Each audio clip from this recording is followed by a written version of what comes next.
یہ وقت آنے والا ہے جب دونوں انگوٹھے باندھ دیے جائیں گے، جب ناک میں روئی ٹھونس دی جائے گی، جب چٹے لباس میں کفن دیا جائے گا، جب غسال کے سامنے بے بس پڑے ہوں گے۔ یہ محل، یہ کوٹھیاں، یہ بنگلے جس کو سویر شام لگ کے حلال حرام کی تمیز کیے بغیر بنایا تھا، غوث اعظم رضی اللہ تعالیٰ عنہ بولے مکان بنا رہا ہے، بسیں گے اور حساب تو جا کے دے گا، اور یہ تو ایک رات بھی تجھے اس گھر کے اندر نہیں رکھیں گے کہ چلو ایک رات مہمان رکھ لیں۔ کہتے ہیں نہیں نہیں، مہمانوں نے بھی جانا ہے تو جلدی کرو، اس کو سپرد کراؤ، وہ تو تیرا لباس بھی پھاڑ کے اتاریں گے، خود غسل دینے کے لیے تیار بھی نہیں ہے، تجھ سے خوف آنے لگا ہے۔ جاندی واری ڈرونا بنے ہوتے، ہاتھ نہ لاندے ڈر دے، جنہ لئی تو پاپ کمائے، اج کتھے نہیں تیرے کر دے۔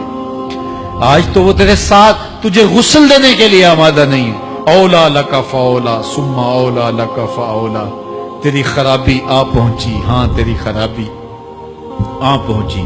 ایحسب الانسان ان یترک سدی، انسان دنیا میں یہ گمان کرتا ہے اس کو سدا چھوڑ دیا جائے گا۔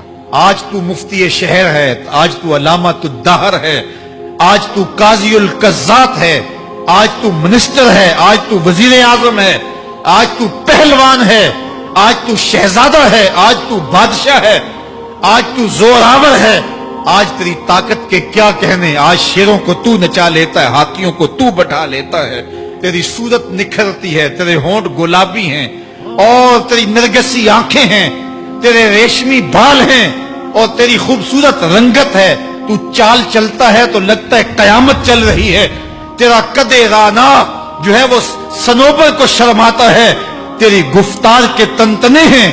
جس نے اتنی خوبصورت شکل ماں کے رحم میں بنائی، کیا وہ ہڈیوں کو جوڑ کے دوبارہ انسان نہیں بنا سکتا؟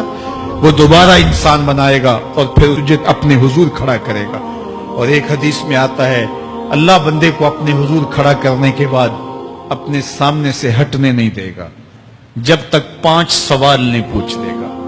ان عمرہ ہی فیما افنا ہو، اس کی عمر کے بارے میں پوچھے گا کہاں ضائع کی، اس کی جوانی کے بارے میں پوچھا جائے گا جوانی کہاں گزار کے آیا ہے، مجنوں تو نہیں بنا رہا، خواہشات کا اسیر تو نہیں ہو گیا، دیوانوں کی طرح زندگی تو نہیں گزار کے آ گیا، تیری جوانی کسی چوک میں تو نہیں گزری، تیری جوانی آوارگی میں تو نہیں گزری، ساری رات سوشل میڈیا کے اوپر گندگی اور غلاظتیں تو نہیں دیکھتا رہا، تیری جوانی گزری کہاں ہے؟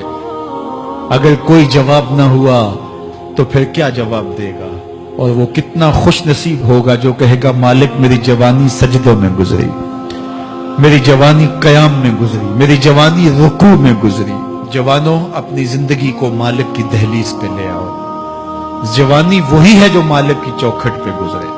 اپنے دل کا تعلق جوڑو، عشق کرنا ہے تو پھر آمنہ کے لال سے کرو، محبت کا رشتہ ان سے جوڑو، تعلق کا ربط ان سے قائم کرو، جوانی کو دین کی راہ پہ ڈالو۔ اللہ اکبر، سنو میرے حضور کا فرمان، انا حبیب اللہ، میں اللہ کا حبیب ہوں۔ پھر فرمایا الشاب التائب حبیب اللہ، جو جوان جوانی میں توبہ کرے وہ بھی اللہ کا حبیب ہے۔ آؤ اللہ کے حبیب بن جاؤ۔ جب آپ اپنی ساری زندگی اللہ کے نام کر دیں گے تو پھر وہ پوری کائنات تمہارے نام کر دے گا۔ کی محمد سے وفا تو نے تو ہم تیرے ہیں، یہ جہاں چیز ہے کیا، لوح و قلم تیرے ہیں۔